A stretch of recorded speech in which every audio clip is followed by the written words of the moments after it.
एक लेडीज अपने पति को फ़ोन पे बोलती है, देखिए क्या बोलती है। शादी करके चल गेले हूँ मस्त जवानी में, शादी करके चल गईले हूँ मस्त जवानी में, अब हम नहीं रहब बालम तोहरा दलानी में,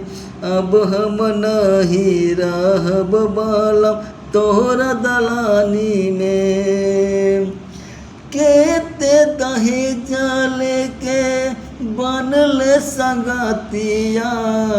मन में आशा देके देले अफतिया, कते दहेज लेके बनल संगतिया, मन में आशा देके देले अफतिया, मेहंदी रचाई के चल गेले हो हम मस्त रहो मस्तानी में, मेहंदी रचाई के चल गईले हो हम मस्त रहो मस्तानी में, अब हम नहीं रहब बाला तोहरा दलानी में, अब हम नहीं रहब बाला तोहरा दलानी में। 20 बरस मोरा नैहर में बीतल, मन मौज आशा रहे भेलती तबीत, 20 बरस मोरा नैहर में बीतल,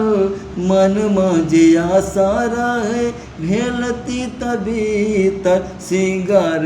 सजाई के चल गेले हो तू व्यस्त रहे कंपनी में, सिंगार सजाई के चल गईले हो तू व्यस्त रहे कंपनी में, अब हम नहीं रहब बाला तोहरा दलानी में, अब हम नहीं रहब बाला तोहरा दलानी में। जहाँ तो ही गेले पिया हमरो बोलाइले, मोबाइल से बातें करके हमरो तो बोलाइले,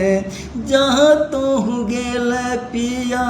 हमरा बताई दे, मोबाइल से बातें करके हमरो तो बोलाइले, साथ महामूरा आपन जोताई बिखत खरियानी के, साथ महामूरा के आपन जोताई बिखत खरियानी के, अब हम नहीं रहब बाला तोहरा दलानी में, अब हम नहीं रहब बाला तोहरा दलानी में। शादी करके चल गेले हो मस्त जवानी में, शादी करके चल गेले हो मस्त जवानी में, अब हम नहीं रहब बाला तोहरा दलानी में, अब हम नहीं रहब बाला तोहरा दलानी में।